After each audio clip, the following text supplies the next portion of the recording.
Thank you so very much for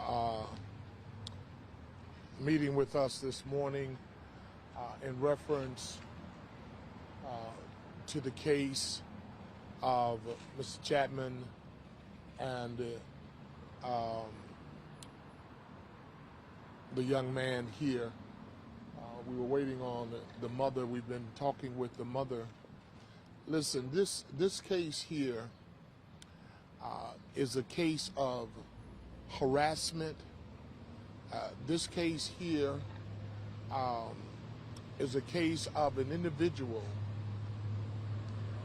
pushing or knocking down a kid.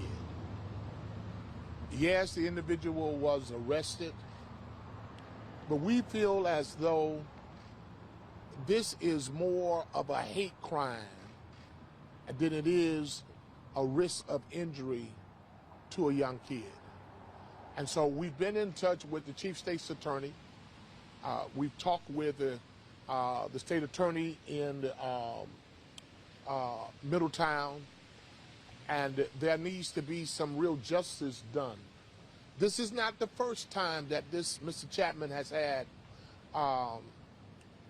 been arrested. He's been arrested several times for drunken driving. He's on probation now. He's had a domestic problem with his wife. And so this is a violent person, and that this person needs to be watched. This person needs to be on a list and watched by the police department, monitored by the judicial system, and that we're asking the police department, the judicial system, to really look at this case and protect this family in this community. As you know, this is a biracial family.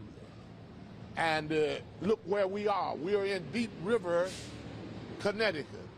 And there are not many of us, when I say us, not many black people who are in Deep River. And so we're not going to stand by and take the treatment that Mr. Chapman has done to this family. And there are other issues that we will be dealing with. We will be dealing with the school system here, because there's another issue from the same family that the school system has had a problem with. And so we gather here, come on, Desiree. We gather here with this family today, with this mother, to share with her and show our concern that she is not alone in this town. And so we will continue to push and talk to the state attorney about a hate crime. If that had been a young 10 or 11-year-old white kid, do you think they would have given him a $100,000 fine? No, he would have had a $250,000, or $300,000, or $500,000 fine. But Mr. Chapman, $100,000, post bond, out again. This is serious. This is nothing to play with. And we want this community, whoever is patrolling this area, to really pay close attention to this family and pay close attention to Mr. Chapman. And since he's on probation, we're asking that the probation department enter another arrest warrant for this individual. Are there any questions? Let me thank my colleagues for coming with me on today, and they will have something to say in a few moments. Yes? Why do you think he has not been charged with a hate crime initially? Do you think it's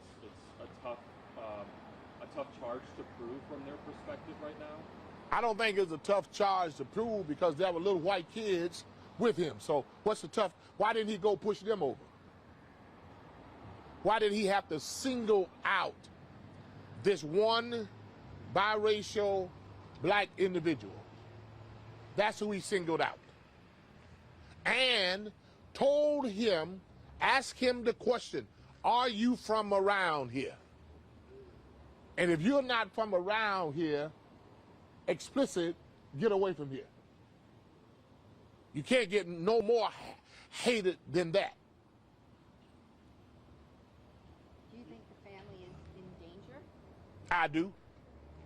From a standpoint where this white individual attacked a kid, a black kid, and here this family needing some help and some assistance to make sure that they are protected here in this community from a person like Mr. Chapman. There were some other instances of things like this. Can you kind of go into some more detail? Well, we will be setting up a meeting with the superintendent of public schools because one of the things were her son, little Duncan, was shot at by a BB gun with other white young boys. They were arrested. And we got to find out what's happening with that case. How long was that? How long? 3 weeks. 3 weeks ago. You said you've been in touch with the state attorney's office? Yes. What have they said to you? They are waiting on the report from the state police barrack in this area, and then they will look at it, whether to make other charges or how they will proceed. So they are investigating, potentially charging him with a hate crime? They will be investigating that. That's what we're pushing for. I think it's only right. What happened at school related to this? But we'll talk off the record on that one. Do you want to mention the individual who stormed up to us Friday during the last protest? So that was a protest on last Friday. There was another white individual that stormed up on this family and made explicit remarks about this family. And so, yes, we do believe that this family is in danger in this community. Is there anything you want to say?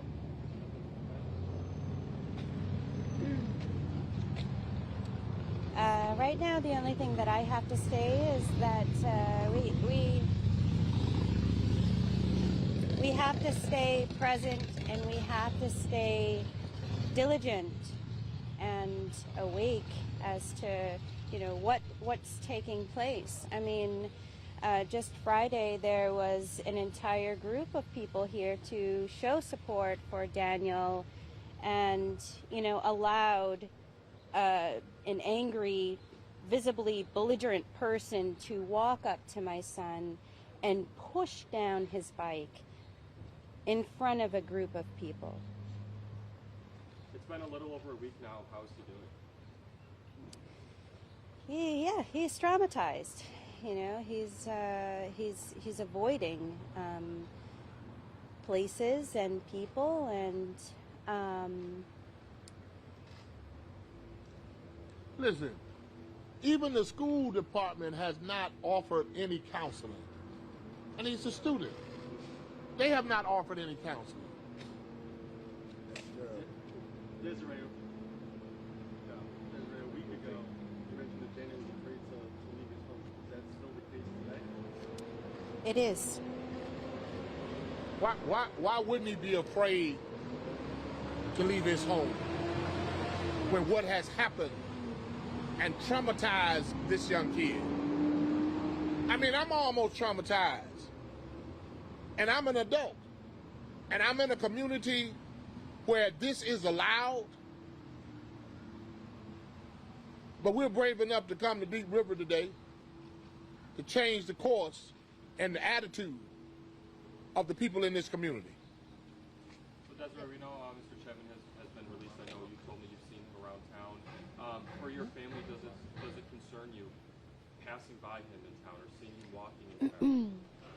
It's not so much the concern that he is, walking around and, interacting with people. My concern is that he has a group of supporters who are siding with him, who, you know, may or may not make themselves visible. You know, there are people who are very angry about what happened. You know, the person who stormed up to us on Friday is evident of that. Yeah, I mean, there are a lot of people who are, you know, who want to target him and us. Before this incident, Desiree, has this changed? I know it's changed with the complications, but did he think about being biracial as much before? Or, No. I mean, did No. say maybe No. like, No. different in some way? Or No. He's always felt like he was just a kid. Listen. I mean, Listen, this is about humanity. This is about a human being. Whether you're white, whether you're biracial, this is about right and wrong. This is a human. This is a kid who is having to try to defend himself with a 48-year-old man jumping and pushing a kid. Listen, the kid is traumatized. The family is traumatized. And here we are today giving this family support, looking and asking, even the first selectman, what is he saying? Has he reached out to this family? Has he talked to his family? We must break down this barrier of racism, not only in Deep River, but in this country and in this state. And we're starting today. And so we're inviting the first selectman to sit down and to talk with us and to talk with this family. We're inviting the superintendent of the public schools to sit down and talk with us. We're inviting the state police who's in charge of this area to sit and talk. And we're asking the state attorney to arrest Mr. Chapman on a hate crime. Must send a message. Did you guys reach out to the town's first selectman to be a part of this, or? Why would we? He should have been reaching out to Desiree. That's what he should have been doing. So now we'll reach out to him since we've called his name. Have any of you talked to him? Yeah. Okay, what did he say? He said he's very sorry that it happened and that he had spoken with Desiree, but I think that's about it. That's about it. He told us that the town was planning public forums and workshops over the next couple of weeks to address this, obviously following this incident with the town sign that was changed earlier in June. So he did say that they were planning different types of meetings with and inviting the Deep River community to be a part. Listen, white people cannot decide on how they're going to treat black people if black people are not at the table. Yeah. We got that meeting is no good if we are not at the table. We must be at the table to share our concerns on how we desire to be treated in a white society. So we welcome the meeting with the first selectman, and we welcome the meeting with this community to really have a mediator, an arbitrator, to come in and teach and direct us on how we're going to treat kids in this community. It's amazing. It is a shame that we're standing in front of City Hall talking about a baby being pushed over by a grown man, 11 years old, being pushed over. Come on, where you hear that from? You hear that in Deep River, Connecticut, where they thought that we would never come to approach them and to share our dissatisfaction with what has transpired. We will be back. And if we do not talk with the first selectman, and if we feel as though the state attorney is not doing his part in what we're asking for and a thorough investigation, we will be back. And when we come back, we will bring more people back with us. And I think it's also important if the president can get together and pass a bill on the hate crime for Asian Americans, then he can pass that same bill. That Congress can pass that same bill for hate crimes against blacks. And until we as a nation, not just from, again, Deep River, but this is an 11-year-old child that is dealing with that trauma and will deal with that trauma continuously. This is a nation that we've been living in when we all are saying that it's all good, but it's not. These are little things that are creeping up right now. And so what we got to be mindful of, again, and once again, over and over again, that we're dealing with these racial incidents that are getting a little bit more and more everywhere, we must be mindful that each and every one of you, each and every one of us have to take accountability for our own actions. You can't train out hate. Hate don't go away with training and all of this other stuff. It's engagement. It is real engagement and relationship building. And you can't do that without the other party present, as Dr. Kimber said. So meetings without us at the table, without an African-American representative or those of color at that table, it's irrelevant. Because you have to understand how to build real relationship, and those both parties have to be present. Because if not, we'll be at this again and again. And my fear is this: there's another group that do not and will not tolerate this too much longer, and that's what we don't want to get to. There's a growing piece of America, and really black America, that's really tired of all of this pushing under the rug stuff. And so I say to us today, as a 911 call to this nation, to all of you all that are viewing, that it's time for us to do the right thing and do it for real. All right, any other questions? Thank you all for coming. I think you all have a great opportunity to put this message out across the state, because it's not just happening in Deep River. It's happening in other places too. Deep River just had the opportunity of an individual coming out. Rock. I try to be observant when I go places. And what I notice is that when we're speaking about what's going on, what happened to this young man, I'm looking at body language. I'm going to turn this to you guys. We're from a black community.